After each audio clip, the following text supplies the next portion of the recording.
இந்த குற்றச்சாட்டு நிறைய பேர் சொல்லுவாங்க, நீங்க இந்துக்கு ஆதரவாகவே எப்பயுமே பேசிக்கிட்டு இருக்கீங்க அப்படின்னு. உண்மையான ஒரு இஸ்லாமியன் இந்துக்களை வெறுக்க மாட்டான். ஏன்னா அடிப்படையில அவனுடைய முன்னோர்கள் இந்துக்களா தானே இருந்தாங்க. இப்போ என்னுடைய முன்னோர் ஆப்கானிஸ்தான்ல இருந்த பாபரோ அவுரங்கசீப்போ கிடையாது. என்னுடைய முன்னோர்கள் அரபு ஷேக்குகள் கிடையாது. ஒரு 6 தலைமுறைக்கு முன்னால 8 தலைமுறைக்கு முன்னால கந்தசாமியோ ராமசாமியோ இருந்திருப்பாங்க. ஏதோ ஒரு விதத்தில் இந்த வழிபாட்டு முறை பிடிச்சிருக்கு வந்துட்டாங்களே தவிர என் முன்னோர் ராமசாமி கந்தசாமின்றதை மறுக்க முடியாதுல்ல. அது உண்மைதானே. உதாரணத்துக்கு இந்தோனேஷியா இருக்கு. இந்தோனேஷியாவில தான் இன்னைக்கு உலகத்திலேயே நம்பர் 1 அதிகபட்ச மக்கள் வாழ்ற முஸ்லிம்கள். 2வது நம்முடைய பாரதம். அங்க இருக்கக்கூடியவர்கள் நீங்களே கூட அதில் நிறைய இடங்கள்ல சொல்லியிருப்பீங்க. அங்க கருடா ஏர்லைன்ஸ் வச்சிருக்காங்க, குபேரா பேங்க் வச்சிருக்காங்க. ஏன் அதை மாத்தல? ராமாயணம் மகாபாரதம் எல்லாம் பாடத்திட்டத்துல வச்சிருக்காங்க. ஏன் அதை மாத்தலன்னா நாங்கள் வழிபாட்டு முறையில மாறி இருக்கோம். இங்க முன்னோர்கள் இவர்கள் தான். அப்ப இந்த புரிதலை தமிழகத்தில் கொண்டு வருவதற்கு நான் முயற்சி செய்யறேன்னு தவிர நான் இந்துக்களுக்கு எப்பயுமே ஆதரவா இல்லை, நான் இஸ்லாமியர்களுக்கு ஆதரவா இருந்துதான் பேசிட்டு இருக்கேன். அதனாலதான் பேசுறேன். நான் முதல்ல இந்தியாவிற்கு கிழக்க இருக்கிற இஸ்லாம் சிந்தனை போக்கு வேற மாதிரி இருக்கு.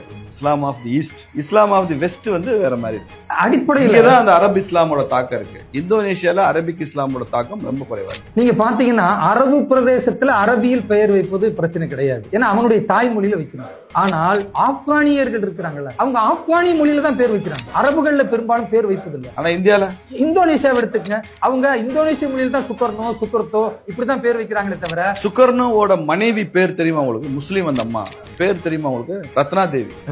அப்ப அந்த பேர் அவங்களுக்கு ஒரு தடையா இல்லல்ல.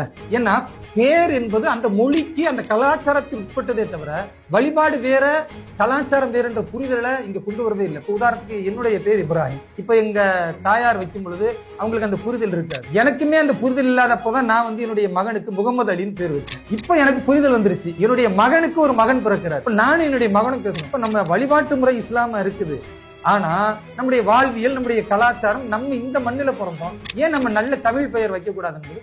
நல்லா வைக்கலாமே, தமிழ் பேர் வைக்கலாமே. இப்ப நாங்க 2 பேர் புரிதலோட முடிவு பண்ணி என்னுடைய பேர் எனக்கு கதிர் அப்படின்னு பேர் வச்சிருக்கோம். இப்போ 2 தலைமுறையை புரிந்த பிறகுதான் 3வது தலைமுறையை நான் முதல்ல அடி எடுத்து வச்சு கதிர் அப்படின்னு வச்சிருக்கேன். அப்பா பேர் முகமது அலி, புள்ள பேரு கதிர். இப்ப போய் ஸ்கூல்ல சேர்க்கும் போது எல்லாரும் என்ன கேட்பாங்க? பேர் படினா எல்லாரும் படிப்பாங்க. ஒரு முஸ்லீம் மாணவனா எந்திரிச்சு என்னுடைய பேர் கதிர்னு பொழுது அது ஒரு பேசு பொருளா. அது இங்கிலீஷ்ல அவன் காதர்னு வாசிச்சிருவான், கதிர் தப்பா வாசிச்சிருவான்.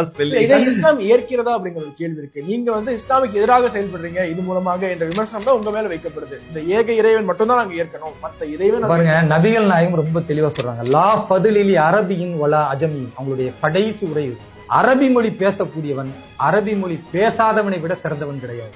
அரபி மொழி பேசாதவன் அரபி மொழி பேசுபவனை விட சிறந்தவன் கிடையாது.